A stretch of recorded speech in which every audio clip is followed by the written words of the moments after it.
주의 집에서 예배하는 우리들이 진정으로 복이 있는 자들인 줄로 믿습니다. 아멘. 이 시간 우리에게 주시는 하나님의 말씀은 에베소서 1장 1절에서 2절의 말씀입니다. 신약성경 에베소서 1장 1절에서 2절까지의 말씀을 봉독하겠습니다. 하나님의 뜻으로 말미암아 그리스도 예수의 사도된 바울은 에베소에 있는 성도들과 그리스도 예수 안에 있는 신실한 자들에게 편지하노니 하나님 우리 아버지와 주 예수 그리스도로부터 은혜와 평강이 너희에게 있을지어다. 아멘. 우리가 읽은 본문의 성경의 이름은 에베소서입니다. 로마 감옥에서 에베소 지역에 있는 성도들에게 옥중 서신을 보낸 바울의 편지 글이죠. 바울 당시의 에베소, 이 에베소는 어떤 도시였을까요? 그곳은 로마 총독이 관할하는 소아시아 지역의 수도였습니다. 그러면서 보시는 것처럼 바로 그 앞에 있는 바다가 이제 아래쪽에 지중해가 있고, 그리고 그 앞쪽으로 에게해가 있습니다. 그레데 섬, 크레타 섬과 또 왼쪽에 그리스, 그리고 또 그 오른쪽에 있는 소아시아 지역, 이 지역에 둘러싸인 바다, 이 바다가 에게해입니다. 이 에게해로 연결되는 큰 항구가 에베소에 있었습니다. 따라서 에베소는 로마와 동방을 연결하는 고리의 역할을 하게 되었고, 그리고 정치와 또 군사와 또 상업의 중심지가 되었습니다. 에베소에는 수많은 상인들이 무리지어 몰려들었고, 거리마다 헬라인들, 로마인들, 또 유대인들과 그리고 이방인들이 뒤섞여 있었습니다.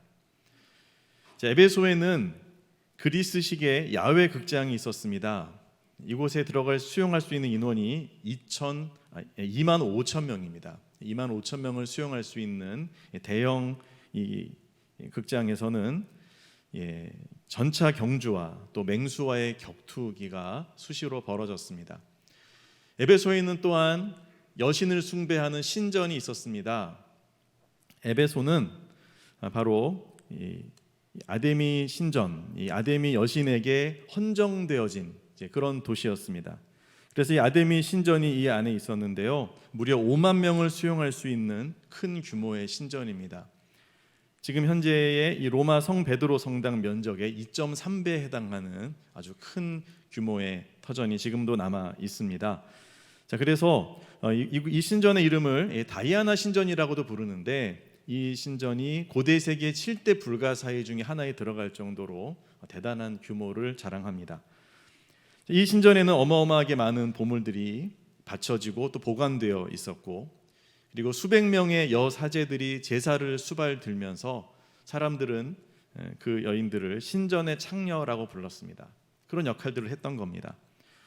하나님께서는 바로 이와 같은 세속적인 도시, 타락한 도시의 한 복판에 거룩한 하나님의 교회 공동체를 세우신 겁니다. 바울은 2차 전도 여행을 할 때 에베소 지역을 거쳐서 갔습니다. 그때 열심히 전도를 했고요. 그리고는 3차 전도 여행 때는 에베소에서 좀 더 긴 시간을 보냈습니다. 3개월 정도 전도를 하다가 뒤에 2년 동안은 두란노라는 곳에서 제자 훈련을 하면서 성도들을 양육하고 무장시켰습니다. 그 결과 교회가 든든히 세워지게 되었고, 수많은 일꾼들이 배출되게 된 것이죠. 그 다음에 이제 바울은 에베소를 떠나서 예루살렘으로 3차 전도 여행을 마치고 귀환을 했다가 그곳에서 체포되고, 그리고 로마로 후송이 되어지죠. 로마 감옥에 간 바울은 에베소 교회를 잊지 못하고 그 교회를 위해서 늘 기도하면서 에베소서를 써서 보냈다라고 학자들은 봅니다. 이처럼 성령의 감동하심 가운데 정성껏 기록된 에베소서, 이 에베소서는 내용 면에서도 매우 탁월해서 학자들은 바울 서신의 꽃이다, 면류관이다 이렇게 부르기도 합니다. 에베소서 주석을 집필한 윌리엄 바클레이는 에베소서를 무엇이라고 표현했냐 하면 바울 서신의 여왕이다라고 표현을 했고요. 그리고 프린스턴 신학교 학장을 역임했던 존 맥케이 교수는 14살 때 에베소서를 읽으면서 예수님을 만나고 그리고 회심을 하게 됩니다. 그때의 감격을 어떻게 표현을 하냐면 이렇게 말을 합니다. 이 책을 통해 나는 새로운 세계를 보았다. 모든 것이 새로웠다. 나는 새로운 견해, 새로운 경험, 다른 사람에 대한 새로운 태도를 갖게 되었다. 이 책을 통해 나는 하나님을 사랑하게 되었고 예수 그리스도가 나의 모든 것의 중심이 되셨다. 이 고백을 하게 되었습니다. 루스 팩슨이라는 분은 에베소서를 성경의 그랜드 캐년이다 이렇게 비유를 했습니다. 그만큼 장엄하고 숨 막힐 듯한 아름다운 경관이 끝없이 펼쳐진다라는 이야기죠. 자, 이 에베소서가 오늘 우리에게도 너무도 중요한 책입니다. 에베소서에는 중요한 교리들이 담겨 있는데 그 교리들이 다 우리들의 삶 속에 연결되도록 에베소서는 설명을 하고 있고 무엇보다도 우리의 모든 관심이 하나님이 이루신 새로운 사회, 새로운 공동체인 교회에 초점 맞추어지도록 그렇게 에베소서는 우리를 이끌어 갑니다. 에베소서는 교회를 위해서 예수 그리스도가 어떤 일을 하셨는지 또 성령께서 지금 어떤 일을 하고 계시는지를 우리에게 설명해 주죠. 에베소서의 핵심은 바로 교회론, 교회가 핵심인 겁니다. 여러분 성도의 신앙생활에 있어서 무엇이 중요하냐라고 물으면 여러분은 무엇이라고 대답하시겠습니까? 물론 가장 중요한 것은 개인의 신앙 고백이죠. 예수님을 구주로 영접하고 하나님의 자녀가 되는 신앙 고백과 개인의 구원이 무엇보다도 중요할 것입니다. 하지만 그것이 전부라고 한다면 여기에는 물음표가 생겨날 수밖에 없습니다. 왜냐하면 하나님께서 우리에게 계획하신 하나님의 은혜와 또 성도의 삶 속에는 바로 개인의 구원을 기본으로 한 성도들의 모임, 교회가 너무도 큰 비중을 차지하기 때문입니다. 하나님은 우리를 교회 공동체로 부르셔서 그 속에서 하나님의 나라를 경험하게 하시고요, 서로가 서로를 예수 그리스도의 손길이 되어서 보듬고 양육하게 하시고 또 우리가 그리스도의 성전으로 성령의 전으로 지어져 가도록 그렇게 우리를 부르셨습니다. 에베소서는 바로 그것을 우리에게 설명해 주는 겁니다. 자, 올해 우리 교회의 표어는 주 안에서 함께 지어져 가는 교회입니다. 자, 그래서 사도행전 강해를 잠시 멈추고 에베소서 강해를 먼저 한 다음에 이어가기를 원합니다. 사도행전적인 교회, 복음을 전파하고 세워지는 이 교회가 과연 어떤 공동체여야 하는지에 대해서 에베소서를 통해서 우리는 볼 것이고, 주님이 계획하신 그 아름답고 온전한 교회의 모습을 우리가 함께 이루어가고 경험함으로써 하나님의 나라를 온전하게 누리는 우리 모두가 될 수 있기를 소망합니다. 자, 그럼 이제 에베소서로 함께 들어가 보겠습니다. 에베소서의 중심 주제는 하나님이 이루시는 새로운 사회, 새로운 공동체인 교회입니다. 새로운 사회, 새로운 공동체에 대한 시도들은 많이 있었습니다. 특히 그 가운데서 칼 마르크스는 경제적인 관점에서 새로운 인간, 새로운 사회를 만들어야 한다라고 주장을 했죠. 계급이 없는 새로운 사회를 건설하기 위해 혁명을 일으켜야 한다라고 주장을 합니다. 하지만 그가 간과했던 것은 무엇이냐 하면 어떤 정치적인 이론이나 이념이 사람의 본질을 바꾸어 놓을 수 없다는 겁니다. 사람의 죄의 문제, 이 죄성을 간과한 겁니다. 그 결과가 어떻게 되었습니까? 결국 죄인들이 일으킨 혁명이라고 하는 것은 더 큰 폭력과 엄청난 죽음을 만들어내었고, 그리고 사람들의 인권마저 유린하는 그런 사회주의 체제를 이루어냈습니다. 독재 정치, 철권 통치만을 남겨놓고 그렇게 그 공산주의가 실패했다는 것을 전 세계에 알리게 되는 그런 결과를 낳았죠. 여러분, 죄의 문제를 해결하지 않고는 그 어떤 제도, 그 어떤 틀을 새롭게 한다고 해서 달라질 것이 없습니다. 아무리 법을 정교하게 만들고 완벽하게 만든다고 해도 사람이 얼마나 간사한지 그 법을 또 이용해서 자기의 욕심을 채웁니다. 죄의 문제. 반면에 성경은 어떻게 합니까? 경제의 문제보다 더 근본적인 해결책을 제시하는 것입니다. 그것은 바로 사람의 속사람을 변화시키는 방법을 통해서죠. 새로운 창조입니다. 예수님을 믿는 우리는 마치 이 유대인과 이방인으로 나뉘었던 이런 비참한 분열을 더 이상 겪지 않아도 됩니다. 우리는 하나님의 형상을 따라 의와 진리로 거룩함으로 지음을 받은 새 사람을 입고 그리고 한 공동체를 이룰 수 있게 되었습니다. 이것은 영적인 변화를 통해서 가능해지는 일이고요. 바로 경제혁명으로 이룰 수 없는 것들이죠. 이런 변화를 통해서 하나님의 나라, 교회 공동체가 세워진다는 겁니다. 에베소서는 바로 이와 같은 교회가 어떤 모습으로 지어져 가는지에 대해서 설명하고 있습니다. 자, 에베소서의 구조를 한번 보겠습니다. 크게 네 부분으로 나누어 볼 수 있습니다. 1장 3절부터 2장 10절까지를 보면 그리스도 안에서 주신 새 생명, 하나님이 예수 그리스도 안에서 우리에게 새 생명을 주신다라고 하는 것을 설명하고 있고요. 3장 21절까지는 하나님께서 그리스도를 통해서 창조하신 새로운 공동체, 교회가 무엇이냐에 대해서 우리에게 설명해 줍니다. 그리고 5장 21절까지는 그 교회 안에 주님이 주신 새로운 기준이 있어야 되겠죠. 연합과 정결함을 위한 그 기준들을 설명해 주시고요. 그리고 마지막 6장 24절까지는 이제 우리의 관계가 새로워져야 된다는 겁니다. 특별히 가정 안에서 우리의 부부간의 관계, 또 부모와 자녀와의 관계, 이 모든 관계들이 어떻게 이러한 새로운 교회 공동체와 같은 모습으로 변화될 수 있는지에 대해서 설명하시고, 또 영적인 관계까지도 설명하는 것이죠.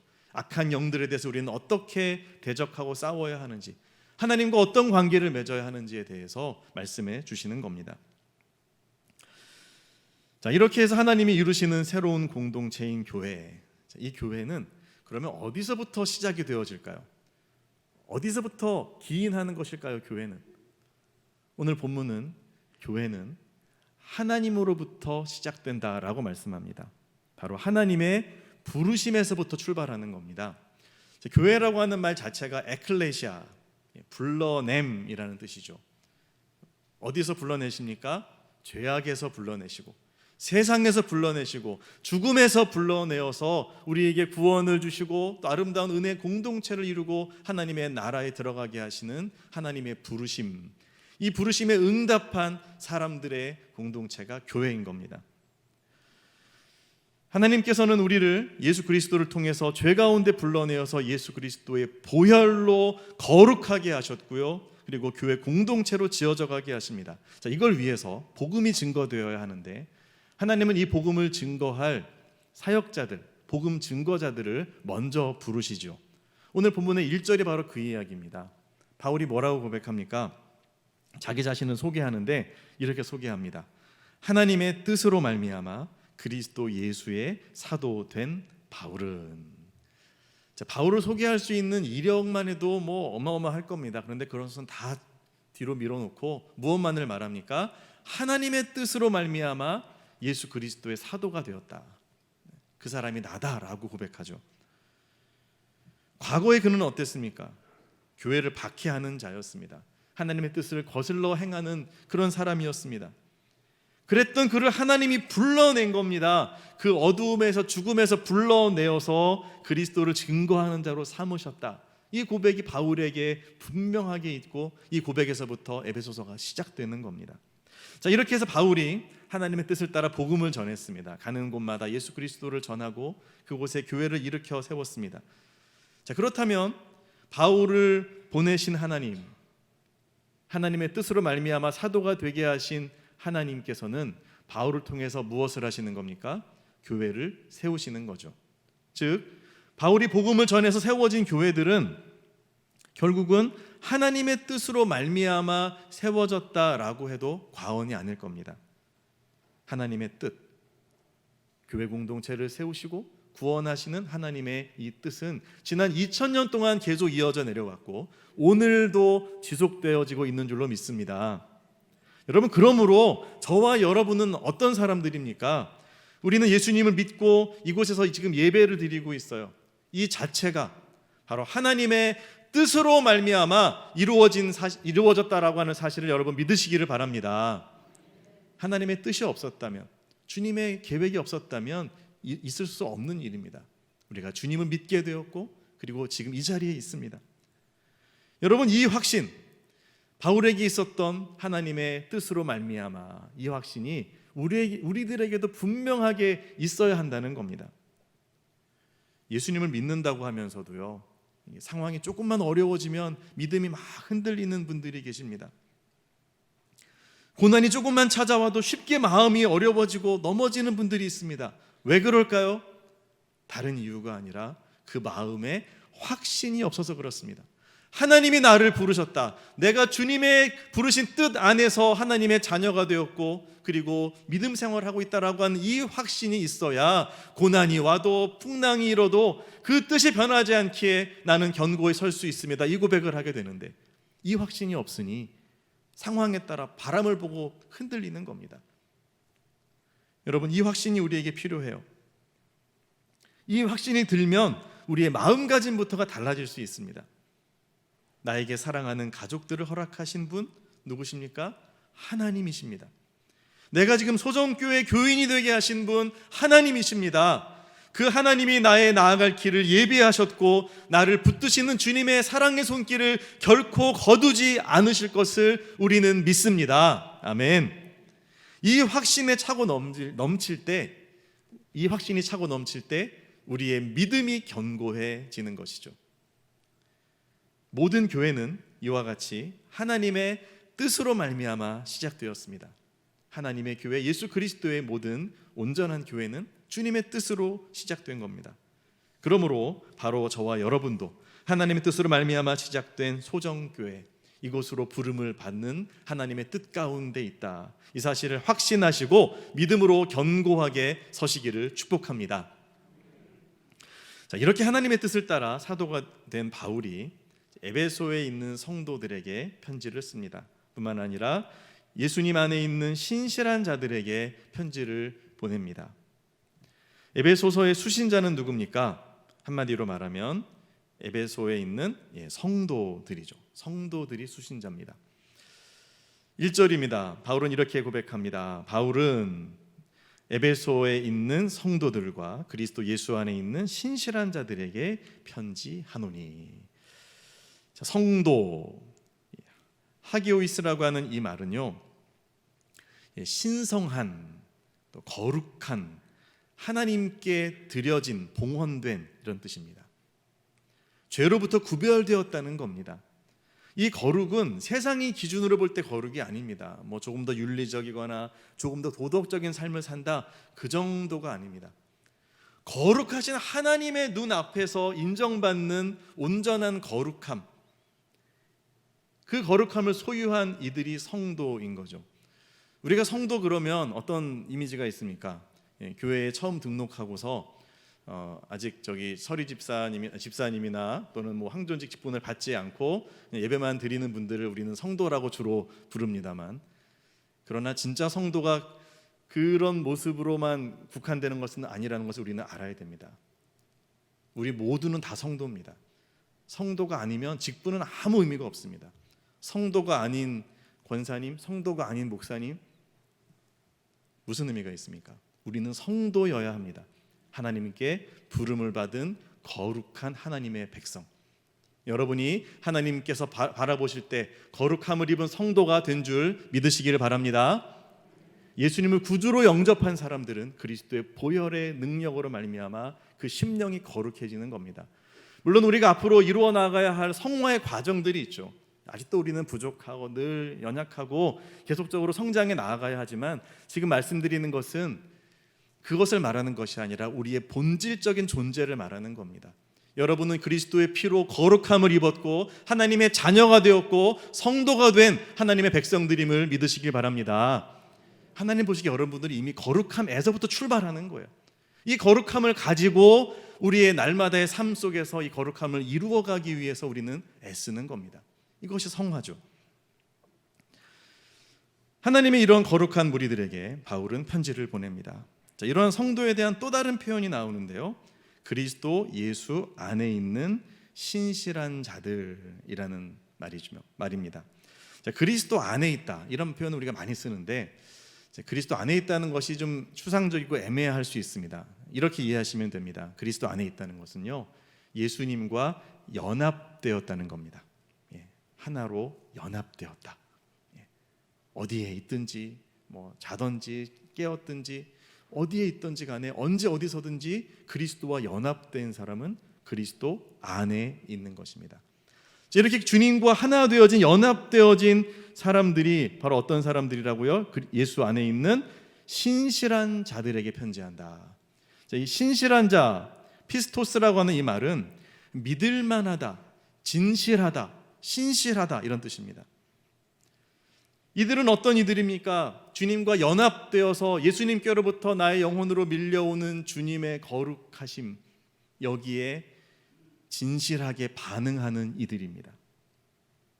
나의 마음과 내 영혼에 주님의 거룩함이 임하소서, 나도 그렇게 거룩하게 살겠습니다라고 하는 이 추구, 이 열망에 시작된 사람들이 성도예요. 예수님을 믿고 영접한 이들은 주님의 거룩하심에 반응해서 나도 거룩해지기를 바란다는 거예요. 거룩함에 대한 갈망, 이 갈망을 가진 이들이 신실한 성도입니다. 믿을 만한 성도, 신실한 성도는 또한 죄를 멀리합니다. 주님이 기뻐하시지 않는 말들이 내 귀에 들릴 때 귀를 쫑긋 세우고 그래요 이렇게 끌려 들어가는 것이 아니라 마음에서부터 거부하는 겁니다. 나는 그런 말은 듣지 않겠습니다. 유혹이 밀려올 때 예수 그리스도의 보혈의 능력으로 그 유혹을 대적하고, 그리고 내 안에 성령께서 운행하시도록 주님께 내 마음을 활짝 열고 예수님을 구주로 항상 모시고 살아가는 그 모습, 이것이 신실한 성도의 모습이라는 거죠. 신실한 성도는 말씀을 즐거워합니다. 날마다 하나님의 말씀을 가까이 하고 주야로 입술에서 늘 암송되도록 작은 소리로 읊조리면서 그 말씀이 내 안에 살아있고 활성화되도록 주님께서 내 안에서 말씀으로 일하시도록 나를 드리는 겁니다. 그렇게 순종하는 성도, 그들이 신실한 성도입니다. 이런 성도들은 당연히 삶 속에서도 그 신실함이 나타날 수밖에 없죠. 주변 사람들이 무엇이라고 말하겠습니까? 야, 저 사람은 정말로 믿을만해, 저 사람은 말한 대로 행동하시는 분이야, 보증수표야 라는 말을 들을 정도로 신실한 사람. 여러분, 이처럼 믿는 대로 살아가는 신행일치, 믿음과 행동이 일치되는 그 사람들이 그리스도 안에 있는 신실한 사람들이라는 겁니다. 우리가 거룩한 성도, 신실한 성도가 되어야 할 텐데요. 여러분, 저와 여러분들이 모두가 이와 같은 신실한 자들이 될 수 있기를 축복합니다. 그런데 우리의 문제는 어디에 있습니까? 우리의 노력으로 이것이 쉽지가 않더라는 겁니다. 아무리 신실하려고 하고 아무리 거룩하게 하려고 해도 참 잘 고쳐지지가 않아요. 우리의 모습이 정말 너무도 완고하고 또 잘 바뀌지를 않아요. 자, 그렇기 때문에 하나님께서는 어떻게 하십니까? 우리를 거룩한 성도로, 신실한 성도가 되도록 우리를 부르신 겁니다. 그리고 우리가 그런 성도로 살아갈 수 있도록 우리에게 은혜를 베풀어 주시고 성령의 기름 부으심을 우리 안에 허락하시는 분이 하나님이라는 사실을 여러분 믿으시기를 바랍니다. 그러므로 그분께 마음을 열고 은혜를 구하는 이들마다 바로 신실한 성도의 모습으로 나아갈 수 있고 또 그 모습으로 살아갈 수 있게 된다는 겁니다. 제가 아는 어느 집사님은 목사님 아들로 태어났습니다. 아버지가 작은 교회를 개척해서, 그래서 개척교회로서 이 교회를 일구어가는 이 모든 과정 속에서 정말로 쉽지 않았고, 그 속에서 많은 어려움도 겪었고 또 상처도 많이 입었어요. 목사님 자녀들이 또 겪는 나름의 고충이 있습니다. 오죽하면 PK라고 하는 이름을 붙일 정도죠. 패스토럴 키즈. 그분이 이제 성인이 되었습니다. 하나님이 복과 은혜를 주셔서 이제 장성한 그 집사님의 삶 속에는 승승장구하는 일들만 이어졌습니다. 지혜와 복을 주셨고, 그래서 크지 않은 회사에 들어갔는데도 그 능력을 인정받아서 억대의 연봉을 받으면서 근무를 했고요. 또 계속해서 승진을 하면서 얼마 전에는 그 회사의 사장의 자리까지 올랐습니다. 여러분, 이 정도 됐으면 진짜 성공한 인생처럼 보이지 않습니까? 하지만 그 집사님의 아내 되는 집사님, 그 안 집사님의 여집사님의 마음 속에는 아쉬움이 있는 겁니다. 왜냐하면 본인의 남편이 그렇게 신앙에 좋은 것처럼 보이지만 옆에서 가까이서 본 남편의 모습은 그렇지 않더라는 거예요. 그 마음에 냉소적인 부분이 있고 하나님 앞에 진실한 기도하는 모습이 보이지가 않고, 그러니까 남편만 생각하면 늘 마음이 무거운 겁니다. 아내가 기도의 제목을 세밀하게 하나님께 아뢰고 또 남편에게 이거 기도해 달라고, 우리 애가 이번 학교에 가는데 이거 기도해 달라고 하면 남편은 퉁명스럽게 튕겨냅니다. 뭐 그런 걸 가지고 다 기도하냐고, 하나님이 다 알아서 하시는 거지. 신앙이 있는 것 같지만 사실은 그 신앙의 본질이 잘 보이지 않는 그런 모습.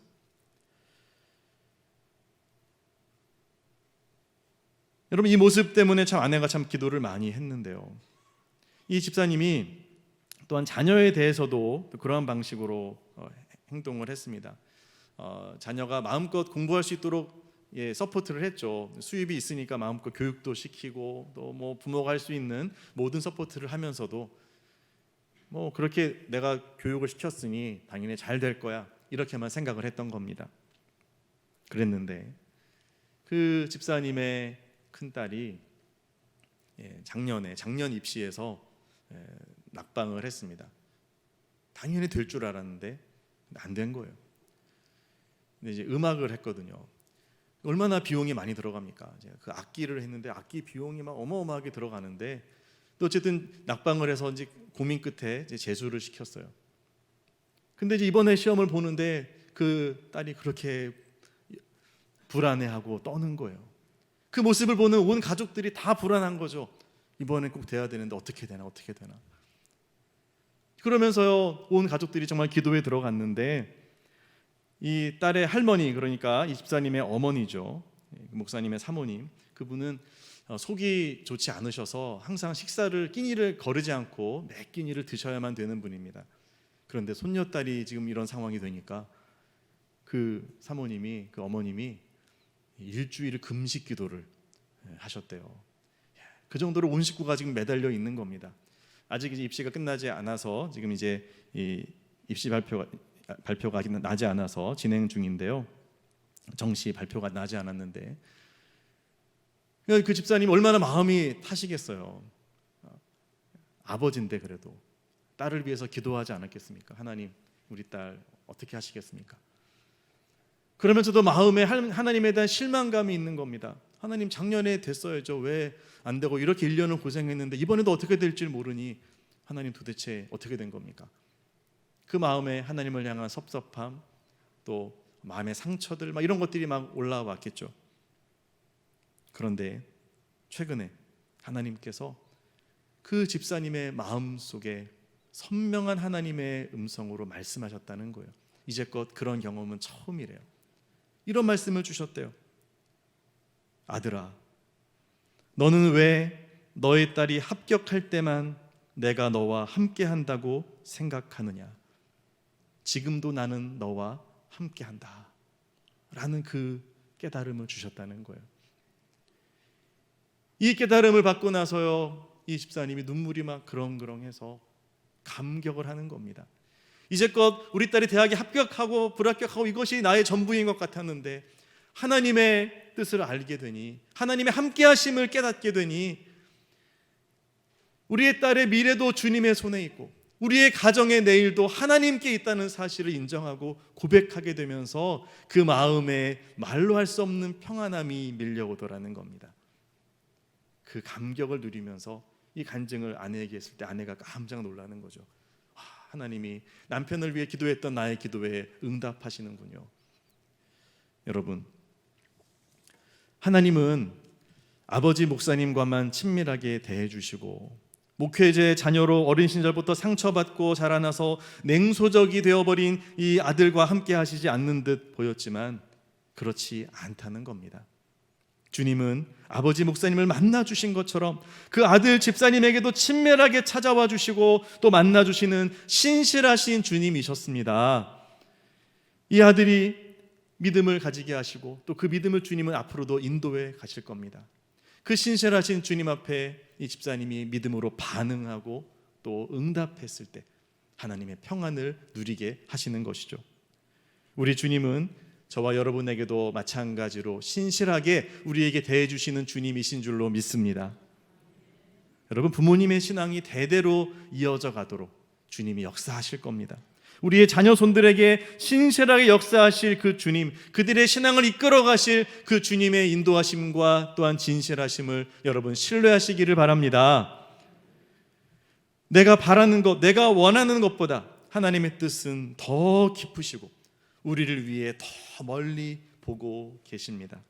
그 주님의 신실하심을 대하는 우리의 마땅한 태도, 우리의 합당한 응답은 어떤 모습이어야 할까요? 우리의 진실한 신실한 응답은 어떤 모습이어야 할까요? 베드로전서 5장 7절의 말씀을 함께 보겠습니다. 너희 염려를 다 주께 맡기라. 이는 그가 너희를 돌보심이라. 아멘. 우리 함께 읽겠습니다. 너희 염려를 다 주께 맡기라. 이는 그가 너희를 돌보심이라. 아멘. Cast all your anxiety on him because he cares for you. Cast, 던지라는 겁니다. 그 염려, 걱정, 근심을 내가 끌어안고 내 어깨에 짊어지고 있지 말고 하나님께 던져서 올려드려라. 왜? 주님께서 너를 케어하시니까, 돌보시니까, 지금도 붙들고 계시니까 라고 말씀하시는 겁니다. 여러분의 건강의 문제, 자녀에 대한 모든 염려와 걱정, 미래에 대한 모든 근심을 주님께 온전히 맡기고 기도하는 성도가 되시기를 바랍니다. 하나님은 그렇게 신실하게 응답하는 이들을 성도라고 불러주시고, 그리고 우리에게 하나님의 말씀을 허락해 주시는 것입니다. 사랑하는 성도 여러분, 우리 모두는 하나님의 부르심을 받아서 이 자리에 있게 된 하나님의 백성들, 주님의 뜻으로 말미암아 있게 된 성도들입니다. 우리는 예수 그리스도 안에서 그분의 거룩하심과 신실하심에 반응하는 그런 신실한 성도, 진실한 성도로 부름을 입었습니다. 그러므로 우리 모두가 주님을 온전히 신뢰합시다. 그리고 믿고 맡기는 신실한 성도가 되어서 하나님의 진리의 말씀을 풍성하게 받아 누리고 온전한 교회 공동체를 이루어가는 소정의 모든 식구들 되시기를 예수 그리스도의 이름으로 축복합니다.